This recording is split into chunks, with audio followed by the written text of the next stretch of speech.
le Sérapéum de Saqqara, situé près de Memphis, abrite l'une des plus grandes énigmes de l'Égypte ancienne, d'énormes boîtes de granit, souvent considérées comme des sarcophages. Ces imposantes boîtes, taillées dans des blocs de granit avec une précision étonnante, continuent de dérouter les archéologues, les ingénieurs et les historiens. Comment les anciens Égyptiens ont-ils réussi à créer ces structures avec un tel niveau de détail et de précision, suscitant des débats permanents sur leurs origines? Ces coffrets ne sont pas de simples cercueils en pierre. Chacune est fabriquée à partir d'un seul bloc de granit, un matériau extrêmement dur et difficile à travailler. Certains d'entre eux, y compris leur couvercle, pèsent jusqu'à 70 tonnes, tandis que les blocs de granit dans lesquels ils ont été sculptés pesaient probablement plus de 200 tonnes. Ce qui est le plus étonnant, c'est la précision du travail, les coins sont parfaitement carrés et les surfaces sont si lisses qu'elles semblent rivaliser avec les machines modernes en termes de précision. Atteindre ce niveau de précision, surtout il y a des millénaires, soulève la question suivante: les anciens Égyptiens disposaient-ils d'une technologie plus avancée que nous ne l'avions jamais imaginée? L'intérieur de ces boîtes est tout aussi impressionnant. Si les extérieurs sont déjà remarquables, la perfection à l'intérieur des cartons semble encore plus impossible. Comment ont-ils coulé ces énormes blocs de granit avec une telle précision, compte tenu des outils dont ils disposaient à l'époque? Les outils en cuivre, communément attribués aux Égyptiens, n'auraient pas suffi, et l'épaisseur uniforme des murs suggère l'utilisation de techniques de mesure sophistiquées bien en avance sur leur temps. L'uniformité de ces boîtes est inégalée par d'autres artefacts égyptiens, soulevant encore plus de questions. La coulée de ces blocs de granit aurait nécessité non seulement un travail énorme, mais également des connaissances avancées sur les techniques de taille de la pierre que nous ne maîtrisons pas encore parfaitement.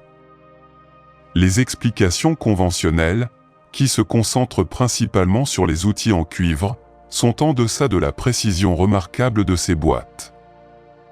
Alors, comment les Égyptiens ont-ils atteint un tel niveau de perfection? Certaines théories suggèrent que les constructeurs avaient accès à une technologie perdue, peut-être à des outils ou à des machines avancées, aujourd'hui oubliées dans les annales de l'histoire. Les chercheurs spéculent sur des perceuses à grande vitesse, des scies à pointe de diamant ou d'autres équipements sophistiqués. L'idée d'une technologie avancée dans l'Égypte ancienne est controversée, mais les preuves présentées par ces boîtes de granit continuent d'alimenter ce débat. La question de son objectif ajoute au mystère. Bien que l'on pense traditionnellement qu'il s'agissait de sarcophages pour les taureaux sacrés Hapi, l'élaboration excessive pour de simples sépultures soulève des doutes. Ces boîtes auraient-elles pu avoir une fonction plus complexe, peut-être liée à la manipulation de l'énergie ou à un processus scientifique inconnu? Cette question reste sans réponse et continue d'intriguer les chercheurs modernes. Même le transport de ces énormes cartons représente un défi technique. Les tunnels souterrains étroits et sinueux du Sérapéum auraient fait du déplacement de caisses de 70 tonnes un exploit extraordinaire, nécessitant des connaissances avancées en ingénierie ou en transport. De plus, il n'y a aucune trace visible de torchers ou de marques de brûlure dans les tunnels. Comment ont-ils pu éclairer ces espaces tout en déplaçant des objets aussi colossaux? Malgré les nombreux mystères, les archéologues traditionnels attribuent la précision et le savoir-faire des boîtes du Sérapéum à l'habileté et à la patience des tailleurs de pierre égyptiens. Ils soutiennent qu'au fil des générations, les Égyptiens ont perfectionné leur technique, atteignant une précision incroyable grâce à leur dévouement plutôt qu'à la technologie. Les critiques de la théorie des technologies avancées affirment qu'il n'existe aucune preuve concrète étayant l'existence de machines ou d'outils sophistiqués au moment de la création de ces boîtes. Cependant, à mesure que de plus en plus de ces boîtes sont découvertes dans toute l'Égypte, les questions se multiplient. Dans tout le pays, il existe des exemples similaires de gigantesques boîtes en granit, démontrant toutes le même niveau de précision et de savoir-faire. Cela suggère la possibilité d'une technologie oubliée, bien plus avancé que ce qui est traditionnellement admis dans l'étude de l'Égypte ancienne. Un exemple conservé au musée du Caire montre une coupe à angle irrégulier qui a probablement été abandonnée en raison d'une erreur de traitement. Cette erreur révèle la possibilité d'une méthode de découpe très avancée. La coupe est profonde dans le granit, ce qui est impossible à réaliser avec des ciseaux à cuivre traditionnels. La précision suggère l'utilisation de scies circulaires ou d'outils similaires capables de couper le granit rapidement et avec précision. Les théories traditionnelles soutiennent que les Égyptiens utilisaient des scies à cuivre lente pour couper le granit, mais les tentatives modernes visant à reproduire cette technique ont abouti à une vitesse de coupe extrêmement faible de seulement 4 mm par heure. À ce rythme-là, il est peu probable que les artisans anciens n'aient pas corrigé l'écart significatif observé dans l'erreur. La précision de la coupe suggère l'utilisation de machines avancées, bien au-delà de ce qui est généralement attribué aux anciens Égyptiens. Des marques de scies similaires ont été observées sur d'autres boîtes en granit, dont certaines sont également exposées au musée du Caire. Ces marquages ressemblent à ceux des scies modernes, mais semblent indiquer une vitesse de fonctionnement encore plus élevée. Les scies modernes pour couper le granit utilisent des lames diamantées, une technologie considérée comme inaccessible par les anciens Égyptiens, mais les marques persistent, remettant en question notre compréhension des outils disponibles à l'époque. Un autre détail intrigant concerne les trous parfaitement ronds trouvés dans divers artefacts en granit dans toute l'Égypte. La profondeur et l'uniformité de ces trous suggèrent l'utilisation de forêts avancées, éventuellement avec des outils à pointe de diamant. L'un des exemples les plus impressionnants est le Khorset, un cylindre de granit découvert près de la Grande Pyramide. Le groove en spirale continue du Khorset ressemble à un disque vinyle. Pour y parvenir, les machines modernes auraient besoin d'une rotation à grande vitesse et d'outils à pointe de diamant, technologie non associée à l'Égypte ancienne. Les rainures en spirale du Khorset suggèrent une résistance et une précision supérieures à celles des perceuses électriques modernes, évoquant la possibilité que les Égyptiens, ou une civilisation perdue, aient eu accès à une technologie désormais oubliée. Dans toute l'Égypte, les preuves provenant de ces boîtes de granit continuent de remettre en question les idées reçues. Ces artefacts auraient-ils pu être créés par une civilisation perdue dotée d'une technologie avancée ? Ou sommes-nous simplement en train de négliger une pièce clé du puzzle sur la façon dont les Égyptiens travaillaient la pierre ? La précision, le savoir-faire et la technologie évidents dans ces objets suggèrent qu'ils ont été fabriqués selon des méthodes que nous ne comprenons pas encore. Alors que d'autres merveilles ont disparu au fil du temps, la pyramide de Khéops existe toujours, déconcertant le monde et les scientifiques avec ses secrets, ses merveilles d'ingénierie et ses liens avec diverses sciences. Elle reste encore aujourd'hui une énigme sur laquelle de nombreuses théories ont été formulées, et les missions exploratoires tentent encore d'en percer les secrets. Personne ne connaît encore tous ces secrets. Nous avons peut-être appris certains de ces secrets, mais le plus grand secret reste toujours caché. Certains scientifiques l'ont peut-être découvert, mais ils ne l'ont pas révélé. La situation géographique de la pyramide est extraordinaire, non seulement pour l'Égypte, mais pour le monde entier. Lorsque les scientifiques de la campagne française décidèrent de dresser une carte générale de l'Égypte et de mener une étude géographique, ils prirent la longueur principale de la Grande Pyramide pour déterminer d'autres longueurs. Après avoir cartographié le delta, ils découvrirent avec surprise que la longueur de la pyramide, qu'ils avaient choisie au hasard, divisait le delta en deux parties égales. Leur étonnement augmenta lorsqu'ils se rendirent compte que les deux diagonales de la pyramide, partant des coins nord-est et nord-ouest, englobaient toute la région du delta entre les deux diamètres. Ils ont été encore plus surpris de réaliser que l'emplacement de la pyramide n'était pas seulement la longitude principale de l'Égypte, mais qu'en termes mondiaux, la plus grande pyramide est située exactement au milieu de la longitude qui divise le monde en deux parties égales. Comme cela avait été prévu pour la pyramide. la ligne la plus extraordinaire au monde, qui traverse la plus grande quantité de terre, c'est-à-dire les continents, et la moins grande quantité d'eau, c'est-à-dire les océans, est connue sous le nom de méridien de Greenwich. Son caractère unique et sa précision sont inégalés. D'autre part, en Égypte, à proximité de l'une des plus anciennes pyramides du monde, des scientifiques ont fait une découverte qui met en lumière l'histoire de cet important site archéologique et les croyances religieuses des anciens Égyptiens. Les experts ont trouvé des corps momifiés dans un endroit situé entre l'ancienne pyramide et les douves sèches, une tranchée profonde entourant la zone sacrée de la pyramide. Ces douves asséchées étaient un chemin symbolique que le pharaon devait traverser pour se rendre. Curieusement, l'une des boîtes portait une inscription hiéroglyphique assez pauvre qui disait « L'inscription semble avoir été réalisée par quelqu'un qui ne savait pas écrire, car ce qui n'a aucun sens et contient des signes que l'on ne trouve nulle part ailleurs. » Ces mystérieux secrets entourent les pyramides. Les pyramides d'Égypte, situées près du Nil à Gizeh, juste à l'extérieur de l'actuelle ville du Caire, sont des monuments historiques géants construits par les anciens pharaons. Ce complexe comprend 3 pyramides principales, la grande pyramide de Khéops, la pyramide de Khafré et la pyramide de Menkaure.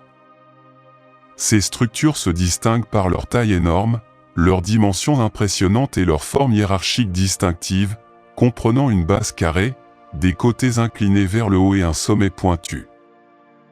La hauteur de la grande pyramide est de 149,4 mètres, un chiffre étonnamment similaire à la distance entre le Soleil et la Terre, qui est d'environ 149,4 millions de kilomètres. De plus, si l'on divise la circonférence de la pyramide par sa hauteur, on obtient la valeur de 3,14, une constante mathématique connue sous le nom de pi, qui joue un rôle crucial en mathématiques et en physique. Pyramide et extraterrestres. Il y a des années, dans un rapport du National Geographic, la majesté des monuments antiques, en particulier les pyramides d'Égypte, était évoquée. Certaines personnes se demandent si des êtres extraterrestres auraient pu les construire, bien que les preuves réfutent cette idée. Le rapport se termine par un message adressé aux partisans des théories extraterrestres. Au lieu d'attribuer les réalisations humaines à des êtres d'un autre monde, nous devrions reconnaître et valoriser les méthodes étonnantes utilisées par une civilisation ancienne pour construire ces structures impressionnantes. Le mystère derrière sa grandeur réside dans son talent et sa créativité, et non dans ses interventions surnaturelles. Les pyramides d'Égypte représentent l'une des réalisations les plus remarquables de l'histoire, non seulement en termes de construction physique, mais aussi d'innovation et de conception. Elon Musk, connu pour ses nombreuses réalisations techniques et des entreprises telles que Tesla et SpaceX, s'est même impliqué dans un débat sur Twitter avec les partisans de la théorie selon laquelle les extraterrestres auraient construit les pyramides. Comment ont été construites ces structures monumentales malgré leur immense taille?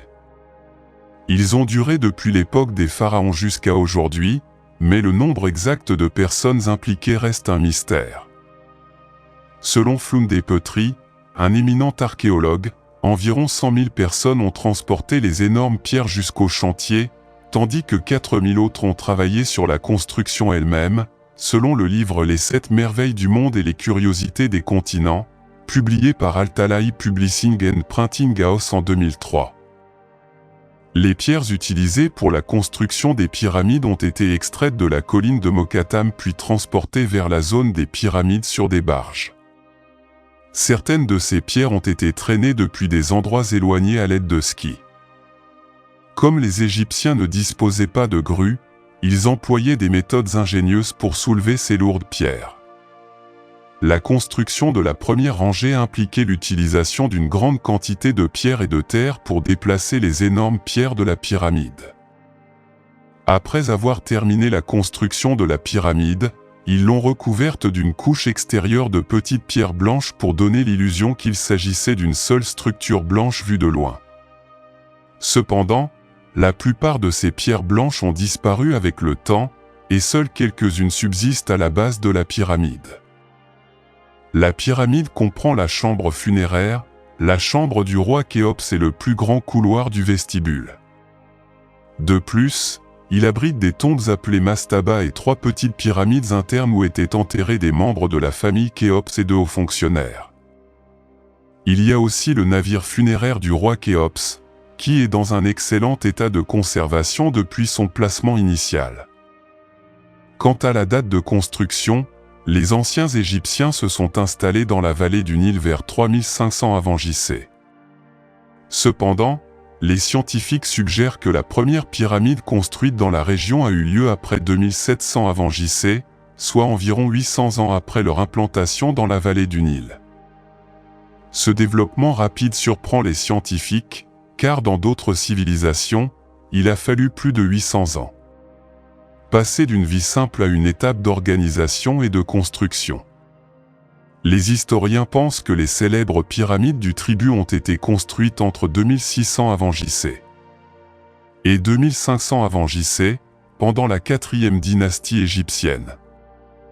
D'une manière générale, la première dynastie égyptienne s'est étendue à partir de 3100 avant JC.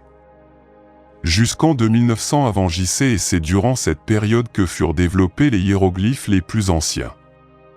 Puis, entre 2300 avenue et 2000 avant JC, il y a eu une période d'arrêt de la construction des pyramides, mais leur popularité a ensuite retrouvé un regain et les dernières pyramides ont été construites pour la famille régnante égyptienne avant 1700 avant JC. Il est important de noter que chacune de ces pyramides a été construite comme tombeau d'un pharaon, même si parfois des personnes riches étaient également responsables de leur construction. Les interprétations modernes ont donné au monde l'impression que les pyramides ont été construites par des personnes complètement esclaves, mais cette croyance est aujourd'hui un sujet de controverse parmi de nombreux chercheurs. À l'instar des ouvriers agricoles qui ont construit des merveilles comme la cathédrale en Europe après la fin des récoltes et de la saison agricole, des conditions similaires ont pu prévaloir lors de la construction des pyramides. Il est proposé que, comme pour l'utilisation des terres agricoles, une solution similaire ait été trouvée en fournissant du travail grâce à la construction de ces énormes tombes. Les découvertes archéologiques des conditions de sépulture de ces ouvriers suggèrent qu'il s'agissait pour la plupart d'un groupe d'ouvriers qualifiés qui n'étaient pas des esclaves, contrairement à ce que prétendent de nombreuses théories.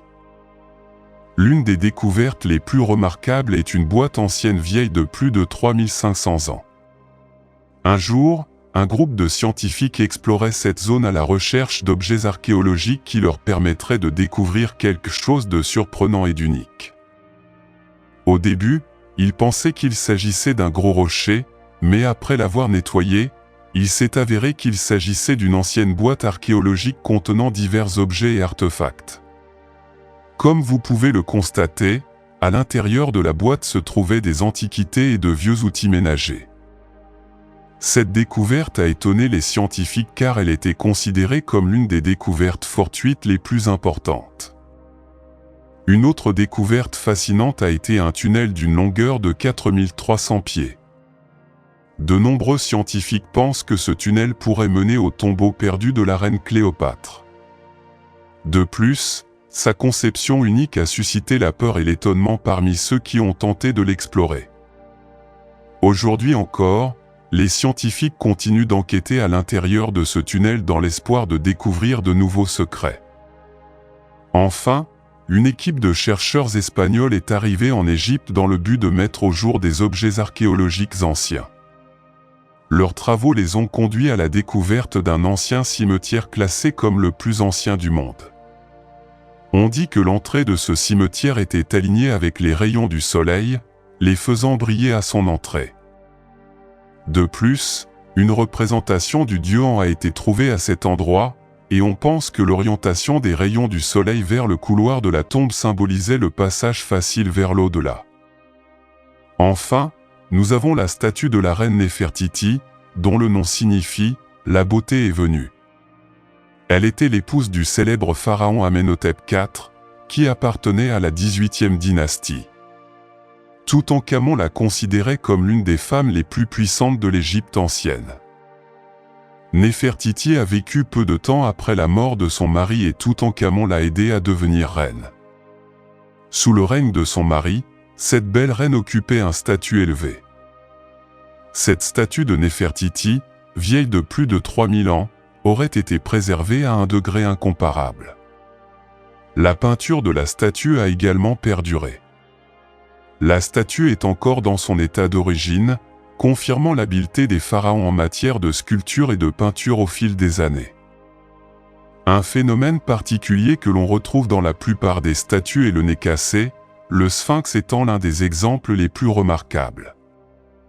Dans l'ancienne civilisation pharaonique, il était fréquent que le nez de bon nombre de ces statues soit brisé ou détruit, pour des raisons encore inconnues.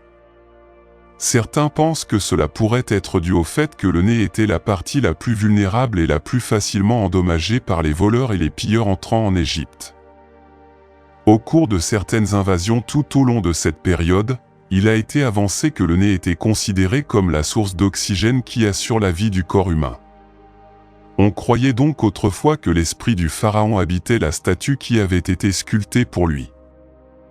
En conséquence, les pharaons tentaient souvent de détruire le nez de la statue pour empêcher l'esprit du pharaon de revenir et de revivre sa vie dans la statue.